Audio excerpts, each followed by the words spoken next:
ini kita masih berlanjut menapaki bulan Ramadan yang masih berada di pertengahan. Berbicara masalah Al-Quran, tentu ada beberapa dimensi yang kita harus yakini dan harus kita imani. Ayat yang tadi saya sortir dan saya bacakan adalah wa nunazzilu minal qur'ani ma huwa shifa. Allah berfirman, dan kami turunkan dari Al-Quran itu segala apa yang digunakan untuk kesembuhan. Berbicara masalah sembuh berarti ada penyakit. Berbicara masalah kesembuhan, tentu kesembuhan yang diawali oleh sebuah penyakit. Bagaimana caranya Al-Quran itu bisa menyembuhkan penyakit? Bukankah penyakit itu hanya disembuhkan dengan obat? Kenapa di sini Allah memberitahukan seluruh umat Muslim sesungguhnya Quran itu, dari Al-Quran itu, wa nunazzilu minal Qur'ani. Kata-kata min di situ artinya bagian-bagian atau sebagian dari ayat-ayat Al-Quran itu bisa dijadikan untuk pengobatan. Karena memang bagian dari doa dari Al-Quran itu adalah isinya doa-doa. Kita diingatkan tentunya dengan kisah Abu Umamah Al-Bahili ketika dia datang ke kampungnya setelah berdiam diri banyak dengan Rasulullah SAW. Dia pulang kampung di kota Bahila, sebuah desa yang diisi oleh sebuah suku yang bernama suku Bahili. Namun karena si Abu Umamah diketahui oleh orang kampungnya dia mengikuti ajaran Rasulullah, maka begitu dia sampai ke pintu kampungnya, begitu dia mau masuk ke sebuah kampungnya, seluruh penduduk Bahili itu semuanya bergumam, jangan sekali-kali kita percaya sama Abu Umamah. Kenapa tidak dipercaya lagi? Karena sudah menyebar Abu Umamah jadi pengikut Rasulullah saat itu, padahal Nabi saat itu menjadi musuh. Ketika satu kampung yang dia pulang itu lagi mengadakan sebuah acara besar, dia pulang dari tempat Rasulullah menuju kampungnya, di tengah keramaian yang saat itu ada sebuah pesta besar, di depan halayak ramai Abu Umamah oleh kepala sukunya diusir dari kampungnya sendiri. Karena yang memerintahkan kepala sukunya, maka semuanya mengikuti. Diusirlah Abu Umamah Al-Bahili, padahal dia belum nyampe ke rumahnya. Berbalik arahlah dia, dan itu saatnya pada tengah hari. Akhirnya dia berteduh di sebuah bukit yang dapat melindungi dia dari sinar matahari. Karena perbekalan yang dia bawa habis, makanan yang dia bawa habis, air yang dia bawa habis. Disitulah kemudian dia karena rasa letihnya, karena rasa capeknya, tertidurlah dia. Di saat dia tertidur itu, mimpinya itu dia didatangi malaikat dengan membawa sebuah kendi air, yang kemudian di malaikat itu menuangkan air ke dalam mulutnya Abu Umamah Al-Bahili, kemudian terbangun. Seiring dia terbangun, kepala suku mengutus utusannya untuk mendatangi Abu Umamah Al-Bahili, karena pasca Abu Umamah Al-Bahili diusir kepala suku itu atas izin Allah digigit oleh sebuah hewan yang disebut sebagai hewan ular dan kalajengking. Racun yang masuk ke dalam kakinya dari kalajengking dan ular itu meracuni seluruh sendi-sendi sang kepala suku. Tak seorang pun mampu mengobati saat itu. Namun lihat, di saat orang tidak mampu, pembesar salah satu suku itu berkata, coba deh kita datangi itu Abu Umamah. Dia kan salah satu pengikut Muhammad yang membawa ajaran baru. Kali aja dia bisa menyembuhi. Berbondong-bondonglah disusul itu Abu Umamah Al-Bahili. Ternyata dijumpai Abu Umamah Bahili di bawah sebuah perbukitan. Wahai Abu Umamah, bukankah engkau saudara kami? Iya. Kami meminta maaf.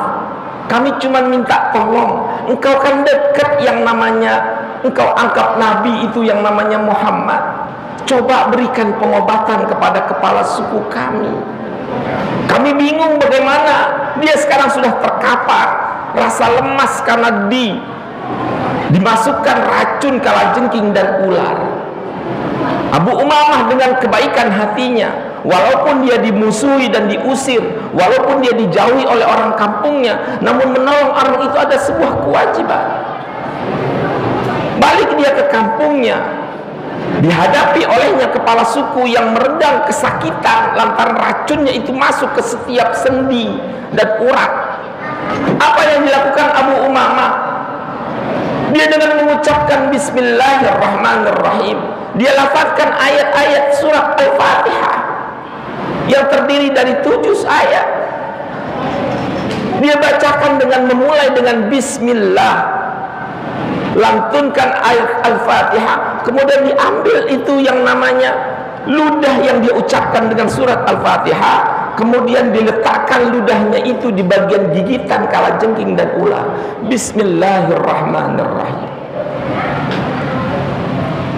Secara menakjubkan, dan kemukjizatan itu disaksikan oleh para pembesar-pembesar kampung itu. Akhirnya secara izin Allah sembuh kepala sukunya. Diberikan hadiah puluhan sampai ratusan ekor kambing.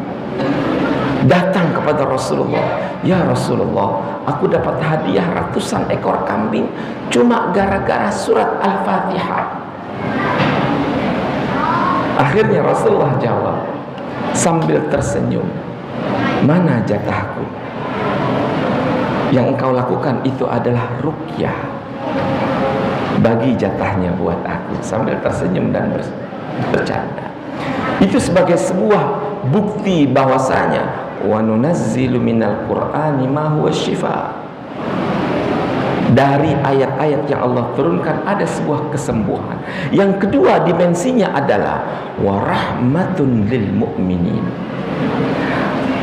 Dari ayat-ayat yang kita baca itu akan menjadi rahmat, bukan hanya ketika hidup, bahkan ketika mati. Ketika mati Rasulullah SAW bersabda, sesungguhnya dari untayan ayat-ayat Al-Quran yang kau baca, dia akan berubah wujud menjadi orang yang akan engkau lihat di alam barzakh. Semakin banyak engkau baca, makhluk Al-Quran itu akan semakin membesar dan bentuknya dan bagus. Dia akan berada di belakangmu. Di saat munkar nakir datang, bentuknya yang menyeramkan, dia datang menolongmu nanti di alam barzakh. Usaid bin Khudayr, salah satu sahabat Rasulullah SAW yang mendapatkan pujian, suaranya bagaikan suling dari suara-suara Daud alaihissalam. Untayan mulutnya ketika dia melafazkan Al-Quran membuat takjub baginda Rasulullah SAW. Di tengah ba'dal asar, dia ingin merampungkan pembacaan surat Al-Baqarah. Dia bawa anaknya yang masih balita, dia tunggangi kuda dia menuju sebuah padang pasir. Duduklah dia di sebuah padang pasir ba'da salat asar. Diikat kudanya, anaknya yang masih balita ditaruh di sampingnya karena memang sudah tertidur pulas. Disitulah dia kemudian menguntaikan Bismillahirrahmanirrahim, Alif Lam Mim, Dzalikal kitabu la raiba fi, Hudzal lil muttaqin. Baru sampai Hudzal lil muttaqin, dia lihat kuda yang dia punya yang diikat itu menggelinjang, bergerak yang sangat keras. Tertegun dia menoleh, ada apa dengan kudaku? Terus dia teruskan, alladzina yu'minuna bil ghaib wa yuqimunas salata wa mimma razaqnahum yunfiqun.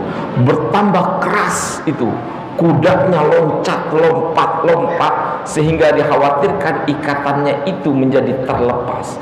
Kalau ikatannya terlepas, maka secara otomatis anak balitanya yang tidur di samping dia akan terkena injakan kuda yang begitu sangat berat.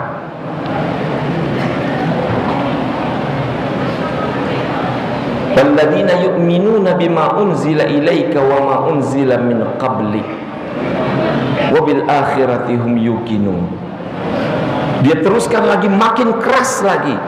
Ketika dia berada titik pemberhentian ayat, kuda itu berhenti. Ketika dia baca lagi ayat surat Al-Baqarah, kuda itu bergerak dengan sangat keras. Akhirnya karena terlalu keras gerakan kuda itu, akhirnya dia bangun, dia ambil anaknya yang bernama Yahya. Karena ketakutan kalau si kuda ini lompat-lompatan akan kena sang bayi dan mengakibatkan kematian. Begitu anaknya digendong, kudanya pun berhenti total karena ayatnya tidak lagi dibaca.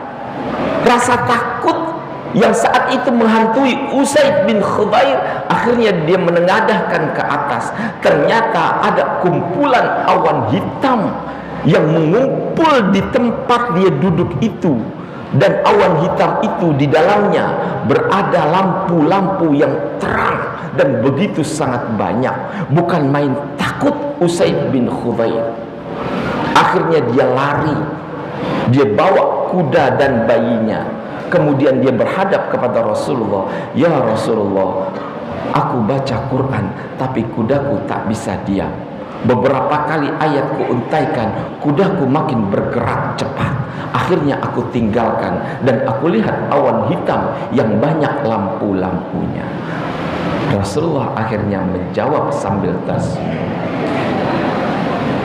lau qara'tal qur'ana la asbahat yanzuru ilaihal malaikatu ayanan. Rasulullah menjawab, kenapa engkau tidak teruskan bacaan Quran yang engkau baca? Kenapa engkau tidak teruskan? Itu adalah malaikat yang senang-senang mendengar suaramu, dan dia mendekat, dan pendekatannya itu melalui awan.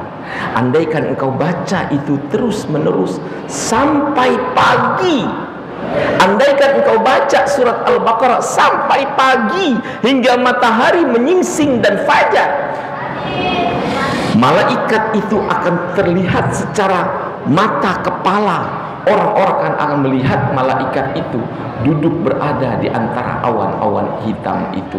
Itu adalah malaikat yang sedang mendoakan engkau lantaran engkau membaca Al-Quran dengan penuh keyakinan. Kesembuhan dan rahmat adalah janji Allah kepada kita bagi siapa saja yang terus menggapai, membaca, memahami dan mencerna ayat-ayat suci Al-Quran. Kurang lebihnya mohon maaf. Assalamualaikum warahmatullahi wabarakatuh.